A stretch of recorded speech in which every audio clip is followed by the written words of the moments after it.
ನಮಸ್ಕಾರ, ಡಾಕ್ಟರ್ ವಿನಯ್, ಆಯುರ್ವೇದ ವೈದ್ಯ. ಈ ಒಂದು ಕೊರೋನಾ ನಿಯಂತ್ರಣದಲ್ಲಿ ಮತ್ತು ಕೊರೋನಾ ಚಿಕಿತ್ಸೆಯಲ್ಲಿ ಮತ್ತು ಕೊರೋನಾ ಬಂದ ನಂತರ ಯಾವ್ಯಾವ ಔಷಧಿಗಳನ್ನ, ಆಯುರ್ವೇದ ಔಷಧಿಗಳನ್ನ ಯೂಸ್ ಮಾಡ್ಬೋದು ಅನ್ನೋದನ್ನ ಮಿನಿಸ್ಟ್ರಿ ಆಫ್ ಆಯುಷ್ ಅವರು ಗೈಡ್ಲೈನ್ಸ್ ಫಾರ್ ಆಯುರ್ವೇದ ಪ್ರಾಕ್ಟೀಷನರ್ಸ್ ಅಂತ ಇದನ್ನು ರಿಲೀಸ್ ಮಾಡಿತು. ಮುಖ್ಯವಾಗಿ ಕೊರೋನಾ ನಿಯಂತ್ರಣದಲ್ಲಿ ಆಯುರ್ವೇದದ ಪಾತ್ರ ಬಹಳ ಮುಖ್ಯ. Central government ministry of health and family welfare doctor Harshvardhan ಅವರೇ ಕೊರೋನಾ ಪ್ರಿವೆನ್ಷನಲ್ಲಿ ಮತ್ತು ಕೊರೋನಾನ ಚಿಕಿತ್ಸೆ ಮಾಡೋದ್ರಲ್ಲಿ ಆಯುರ್ವೇದ ಔಷಧಿಗಳನ್ನು ಬಳಸಬಹುದು ಅಂತ ಲೇಟೆಸ್ಟಾಗಿ ನಾವು ಅದರ ಗೈಡ್ಲೈನ್ಸನ್ನು ನೋಡಿದ್ದೀವಿ. ಅದು ಪ್ರೆಸ್ ರಿಲೀಸು ಆಯಿತು. ಸೊ ಈ ವಿಚಾರವಾಗಿಯೇ ನರೇಂದ್ರ ಮೋದಿಯವರೇ ಹೇಳಿರೋ ಹಾಗೆ ಒಂದು ಚವನಪ್ರಾಶವನ್ನು ಖಂಡಿತ ಯೂಸ್ ಮಾಡ್ಬೋದು. ಆ ಆಯುಷ್ ಕ್ವಾತನೂ ಸಹ ಇಮ್ಯುನಿಟಿ ಎನ್ಹ್ಯಾನ್ಸಿಂಗ್ಗೆ ಬೆನಿಫಿಟ್ ಆಗ್ತದೆ. ಅದರ ಜೊತೆಗೆ ನೋಡಿ, ನಿಶಾಮಲಕ್ಕಿ ಅಂತ ಹೇಳಿದ್ರೆ ಆಮ್ಲ ಮತ್ತು ಅರಿಶಿಣ ಇರ್ತಕ್ಕಂಥ ಔಷಧಿ. ಆಮ್ಲ ಮತ್ತು ಅರಿಶಿಣ ಇದನ್ನು ದಿ ಬೆಸ್ಟ್ ಇಮ್ಯೂನ್ ಬೂಸ್ಟರ್ ಆಗಿ ಕನ್ಸಿಡರ್ ಮಾಡಿ, ಆ್ಯಂಟಿ ಆಕ್ಸಿಡೆಂಟ್ ಆಗಾದರೂ ಕನ್ಸಿಡರ್ ಮಾಡಿ, ಇಮ್ಯೂನೋ ಸ್ಟಿಮ್ಯುಲೆಂಟ್ ಆಗಾದರೂ ಕನ್ಸಿಡರ್ ಮಾಡಿ. ಇಮ್ಯುನಿಟಿ ಎನ್ಹ್ಯಾನ್ಸಿಂಗಲ್ಲಿ ನಿಶಾಮಲಕ್ಕಿ ಚೂರ್ಣದ ಪಾತ್ರ ಬಹಳನೇ ಅಪಾರವಾಗಿದೆ. ಮತ್ತು ತಾಳಿಸಾದಿ ಚೂರ್ಣ ನಾವು ನೂರಾರು ವರ್ಷದಿಂದ ಆಯುರ್ವೇದ ಶಾಸ್ತ್ರದಲ್ಲಿ ತಾಳಿಸಾದಿ ಚೂರ್ಣವನ್ನು ಯೂಸ್ ಮಾಡ್ತಾ ಇದ್ವಿ.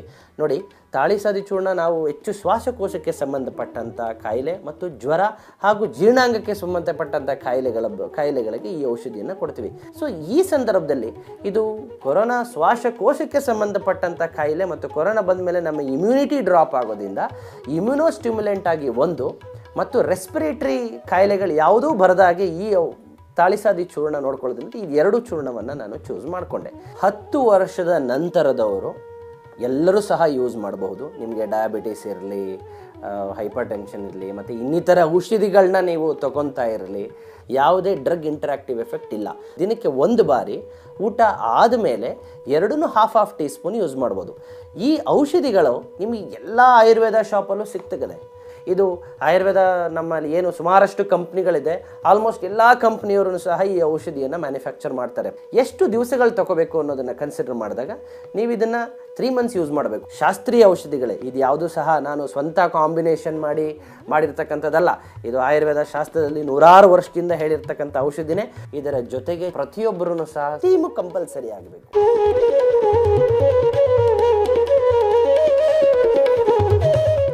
ಈ ಕೊರೋನಾ ಪೀಡಿತರಾಗಿರ್ತಕ್ಕಂಥ ರೋಗಿಗಳಿಗೆ ಆಯುರ್ವೇದದಲ್ಲಿ ಇದೆಯಾ ಔಷಧಿಗಳು? ಕೊರೋನಾ ಎಸಿಂಪ್ಟಮ್ಯಾಟಿಕ್ ಅಥವಾ ಸಿಂಪ್ಟಮ್ಯಾಟಿಕ್ ಇರ್ತಕ್ಕಂಥ, ಮೈಲ್ಡ್ ಸಿಂಪ್ಟಮ್ಯಾಟಿಕ್ ಇರ್ತಕ್ಕಂಥ ಕೇಸಸ್ಗಳಿಗೆ ಯಾವುದೋ ನಮ್ಮ ಇಮ್ಯುನಿಟಿ ಎನ್ಹ್ಯಾನ್ಸ್ ಆಗುತ್ತೆ ಅಂತಕ್ಕಂಥ ಒಂದು ಡೌಟನ್ನು ಇದ್ದರೆ, ನಾನು ಆ ಡೌಟನ್ನು ಒಂದು ಕ್ಲಾರಿಫೈ ಮಾಡೋದಕ್ಕೋಸ್ಕರ ಲೇಟೆಸ್ಟ್ ಆಯುರ್ವೇದ ಆಯುಷ್ ಗೈಡ್ಲೈನ್ಸ್ ಏನು ಹೇಳಿದ್ದಾರೆ ministry of health and family welfare as well as Ayush ಮಿನಿಸ್ಟ್ರಿಯ ಗೈಡ್ಲೈನ್ಸನ್ನು 1-2 ತುಣುಕನ್ನು ನಾನು ನಿಮ್ಮ ಮುಂದೆ ಇಡೋದಕ್ಕೆ ಬಂದಿದ್ದೀನಿ.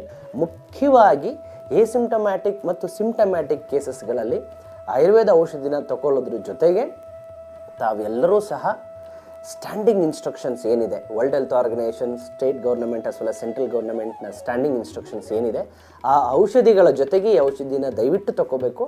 ನೋಡಿ, ಮುಖ್ಯವಾಗಿ ಆಯುರ್ವೇದ ಶಾಸ್ತ್ರದಲ್ಲೇ ಹೇಳಿರ್ತಕ್ಕಂಥದ್ದು ದಶಮೂಲಾರಿಷ್ಟ ಅಂತ ಒಂದು ಸಿರಪ್ ಇದೆ. ಈ ದಶಮೂಲಾರಿಷ್ಟವನ್ನು ಎಸಿಂಪ್ಟಮ್ಯಾಟಿಕ್ ಮತ್ತು ಮೈಲ್ಡ್ ಸಿಂಪ್ಟಮ್ ಇರತಕ್ಕಂಥ ಕೇಸವರು ದಿನಕ್ಕೆ 2 ಬಾರಿ 150 ml ವಾಟ್ರಲ್ಲಿ 2 ಚಮಚವನ್ನು ಅದಕ್ಕೆ ಮಿಕ್ಸ್ ಮಾಡಿ, ಅದರ ಜೊತೆಗೆ ಅಮೃತಾರಿಷ್ಟ ಅಂತ ಬರುತ್ತೆ, ಅಮೃತಾರಿಷ್ಟವನ್ನು ಸೇಮ್ ಅದಕ್ಕೆ 2 ಚಮಚವನ್ನು ಆ್ಯಡ್ ಮಾಡಿ ಅದರ ಜೊತೆಗೆ ಚವನಪ್ರಾಶವನ್ನು ತಗೋಬೇಕು.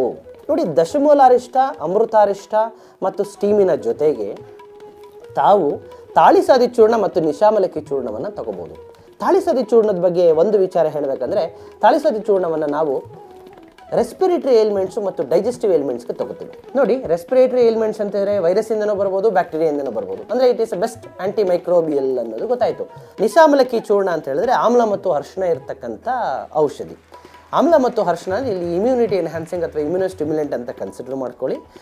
ಇನ್ನೂ ಹೆಚ್ಚಿನ ವಿಚಾರಕ್ಕೆ ಅಥವಾ ಇನ್ನೂ ಯಾವ್ಯಾವ ಔಷಧಿಗಳನ್ನ ತಗೋಬಹುದು, ಇನ್ನೂ ಎಫೆಕ್ಟಿವ್ ಔಷಧಿಗಳು ಯಾವುದಿದೆ, ತಾವು ಸ್ಥಳೀಯ ಆಯುರ್ವೇದ ಡಾಕ್ಟರ್ನ ಕನ್ಸಲ್ಟ್ ಮಾಡಿ. ಡಯಾಬಿಟಿಕ್ ಇದ್ದು ನಿಮ್ಮ ಬೇರೆ ಕೊರೋನಾ ಅಫೆಕ್ಟ್ ಆಗಿದೆ ಅಂಥವ್ರೂ ಸಹ ಮೇನ್ ಲೈನ್ ಆಫ್ ಟ್ರೀಟ್ಮೆಂಟ್ ಜೊತೆಗೆ ಇದನ್ನು ಆ್ಯಡ್ ಆನ್ ಥೆರಪಿ ಅಂತ ಕನ್ಸಿಡರ್ ಮಾಡಿಕೊಂಡು, ಇಮ್ಯುನಿಟಿ ಅಂತ ಕನ್ಸಿಡರ್ ಮಾಡಿಕೊಂಡು ಈ ಔಷಧಿಗಳನ್ನ ಖಂಡಿತವಾಗ್ಲೂ ಯೂಸ್ ಮಾಡ್ಬೋದು. ಸ್ಟೀಮು ಕಂಪಲ್ಸರಿ ಆಗಬೇಕು.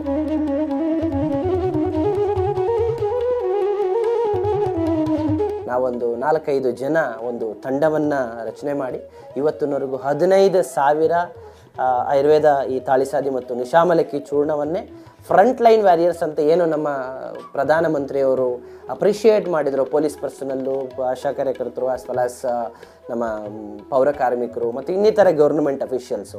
ಸೊ ಇಂಥವ್ರಿಗೆ ಸುಮಾರಷ್ಟು ಇವತ್ತಿನವರೆಗೂ 15,000 ಕಿಟ್ ಕೊಟ್ವಿ.